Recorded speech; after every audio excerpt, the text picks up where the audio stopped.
Sometimes people say to me, "Oi, Douglas, get back on your wing." But that's not relevant today because today I'm going to talk about bombers.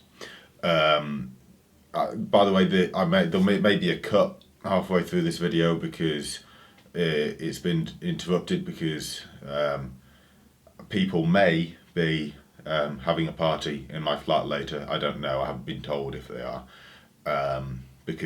But that's just something that you have to live with when you live in student accommodation. Apparently, it being a Wednesday doesn't affect the fact that, anyway.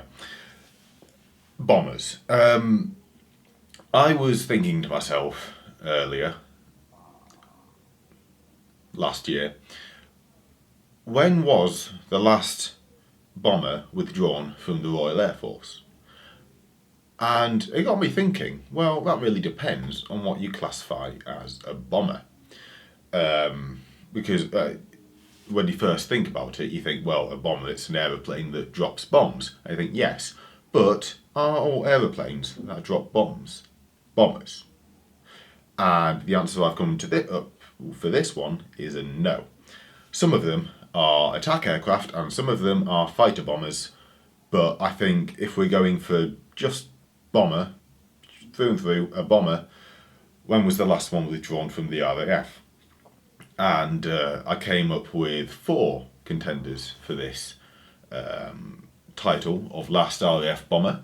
They are Buccaneer, Vulcan, Tornado, and Victor. Or it was Victor until I remembered that the Canberra exists. And I have 4 aircraft because I think there are 4 different aircraft that you can argue are bombers. And at the end of this video, I'll be telling you which one I think counts as the last British bomber, although I don't know which one that's going to be yet because I haven't decided. I'd like to take you along the journey of rambling with me. So the 4 different categories I think are through and through thoroughbred bombers, which is the Vulcan. That's the Vulcan part of this category. Then there is the Buccaneer, which was... now the thing about the Buccaneer is it is a bomber, but it's called the Buccaneer S2. And for those of you who don't know, the way that different countries name their aircraft varies. The way the Americans do it is they have the manufacturer's name, for instance, McDonnell Douglas, and then they'll have the what the aircraft does. For instance, F4. So F means fighter, and then 4. And then they'll have the cool name. They give it a cool name, like Phantom. So it's the McDonnell Douglas F4 Phantom 2, because the F4 was the second Phantom, because there was an earlier Phantom, which no one particularly cares about. But then there's the really cool Phantom, and then, yeah, anyway. So that's how the Americans do it. The Russians just have the manufacturer's initials, like MiG or SU, and then they have a number. And that's it, I think. I might be wrong on that, but in my defence, I don't know a lot about Russian aircraft. So if that's wrong, correct me in the comments very politely. And the Germans do the same thing. They've got the manufacturer's initials like HE or ME or BF, and then they have the number, because the Russians and the Germans are very efficient people, and they think, no, I just want who made it and the number. We don't need anything cool. And then the way the British do it is they have the cool name, like Harrier. That's a cool name, isn't it? Harrier. Yes. And then you have what it does. So some letters. So for instance, there could be a Harrier GR. So that stands for Ground Attack Reconnaissance. So that's what it does. And then you've got a number for which variation it is. So for example, 3. So you've got Harrier GR3, and that's how we name it. Although the exception is, so far, the F-35B. I checked, and on the RAF website, it's just called the RAF. It's called the F-35B Lightning II. There are no letters and numbers after that, so it's the American. It's the American system, which I'm not okay with, because even when we bought the Phantoms, we modified them a bit, put better engines in, and they were better. We still called it a Phantom FG1 or a Phantom FGR2 or something, but we haven't done that with the Lightning 2. Not the cool Lightning, the sort of cool Lightning, the F-35, not the BAC Lightning or EE Lightning. Anyway, so that's generally how we name things. And so the Buccaneer was an S2, which stands for Strike 2. Well, there was an S1 as well, but the S1 was a bit crap. It was underpowered. It had Rolls-Royce Gyron turbojet engines. I think they were Rolls-Royce. They were actually de Havilland, though, I think. Yes, they were de Havilland. If I was wrong, I'll mention in the comments, but I'm sure they were de Havilland now. They were de Havilland Gyron turbojet engines, and they were severely underpowered. And as I said in my last video, the Buccaneer was designed to attack Russian cruisers from very low altitude, so they didn't get shot down. And so they're fundamentally naval aircraft. And the S1 version was so underpowered that it couldn't take off from the deck of a British carrier with full fuel and full weapons load. So what they used to do, if they needed a full weapons load, was put a little bit of fuel in, launch it, then they would launch a Scimitar to refuel it mid-air so that it could be, have enough fuel for its journey, and which wasn't good enough. So they replaced the Gyron engines with Rolls-Royce Spey engines, which is the same engine, although a different version, that was in the British Phantoms. What I said about the Phantoms as well, after the Falklands War in 1982, we needed to put a squadron of Phantoms in the Falklands to defend the Falklands, which now meant that we were a squadron short of Phantoms to defend Great Britain.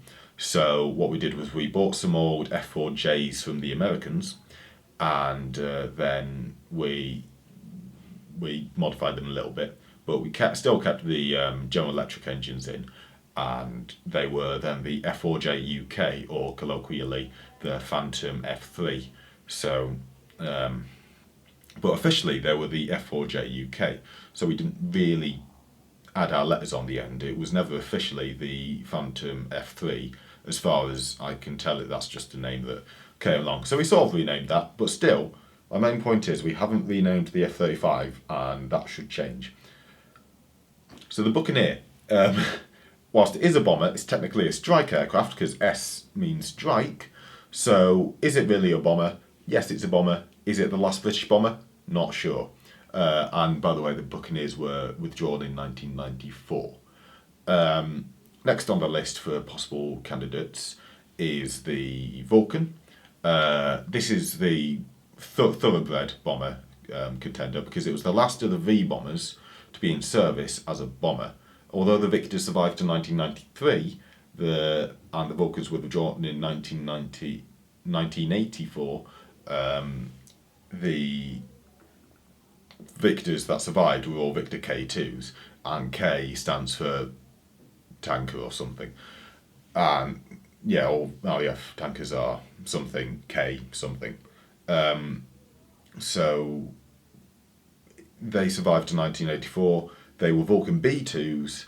So were they the last British bombers? Potentially, although I'm fairly confident I'm not going to decide that the Vulcan was the last British bomber in service with the RAF. That is because some aircraft were sold overseas and they're still being used today. For instance, the Canberra, in a very loose form, of a NASA research aircraft.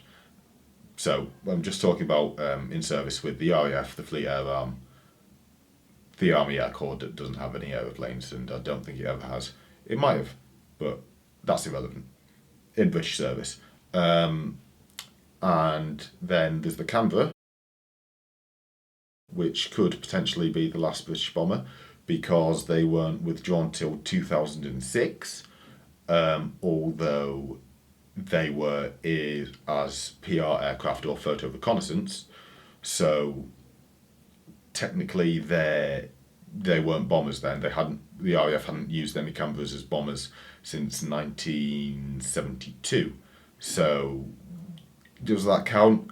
Again, I'm going to say it probably doesn't. That was a British photo reconnaissance aircraft. That was a modified bomber. It was no longer a bomber, so I think we can discount the Canberra. So I don't think it's the Canberra. And then there's the Tornado.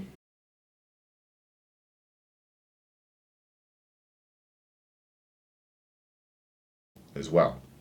And they weren't withdrawn until 2019. That's the Tornado GR4. The F3, which was the fighter variant, was withdrawn in 2011, but that's not relevant. The Tornado GR4 was withdrawn in 2019, and the GR4 runs into the same problem as the Buccaneer S2, which is that the Tornado GR4 is a GR, not a B. Therefore, it's by the way, GR stands for ground attack reconnaissance.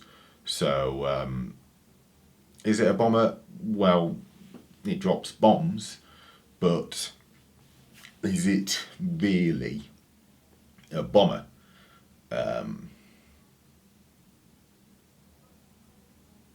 Just realised I'm 11 minutes into this and I've neglected to say up on your screen is this aircraft.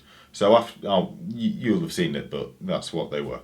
Anyway, I plan these videos. I genuinely do. I've got a bit of paper just blue tacked to the tripod there. So the Tornado and the Buccaneer are fighting similar battles, although the Buccaneer I think has a slightly stronger case because it's fully British, and the Tornado, whilst part of it was British, it was a multi-national effort to produce the Tornado. So that again is debatable. I think the reason that many of these aircraft that are being withdrawn later, particularly the Tornado, aren't really being classed as B anymore is because of a change in military doctrine. When bombing was at its height, I think maybe, at least with the RAF, when bombing was the big thing and people had fewer qualms about it, I think, in the Second World War, when bomber forces were at their height, is what I was trying to say, what you needed to do, because they were mostly all dumb bombs, and the few guided bombs that were available in the Second World War weren't particularly advanced. The way you did bombing in the Second World War was you got as many bombs as possible into a rough area, and if you just drop enough of them, they'll do some damage. And this is reflected in the design. For instance, the Avro Lancaster, which you'll see a picture of now.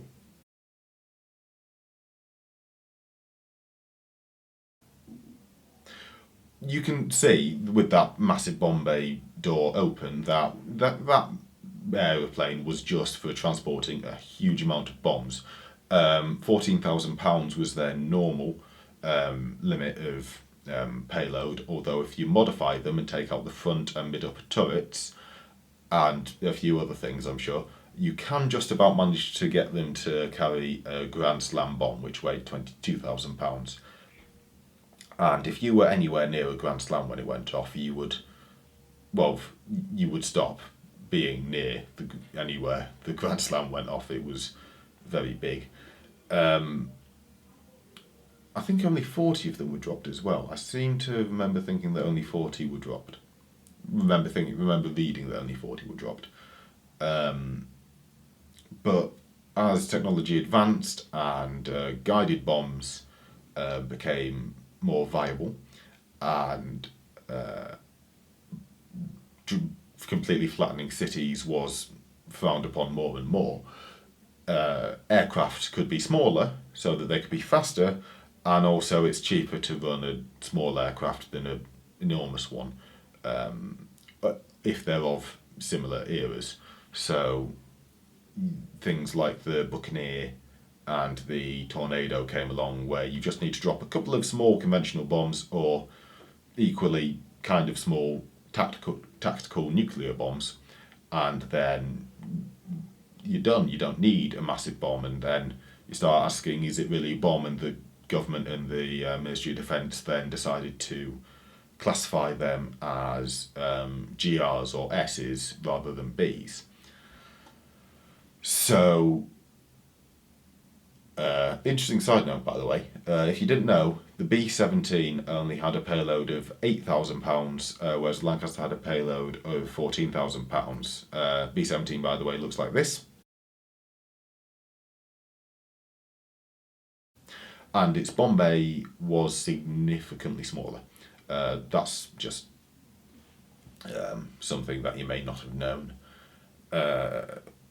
And so I'm really not sure what I'm going to say from this. I think from the list we'll discount the Tornado, because I don't think that's really a bomber. It's a ground attack aircraft. Really. They did carry air-to-air missiles, but that doesn't make them a fighter, because if you say that anything that carries air-to-air missiles is a fighter, then you've got to claim that the Nimrod was a fighter, because someone genuinely did put sidewinders on some Nimrods. But that's irrelevant. So I think we'll discount the Tornado as being the last British bomber, on account of it not really being a bomber and it not really being 100% British. I'm also, I think, going to discount the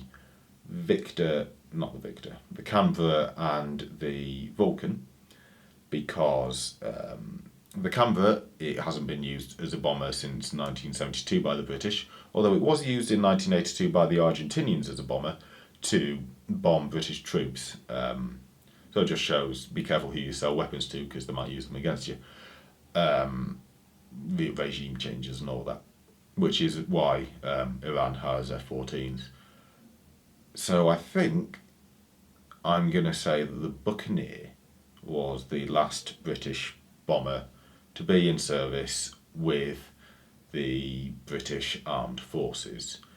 Even though it was designated as an S, I'm going to say that the Buccaneer was the last British bomber.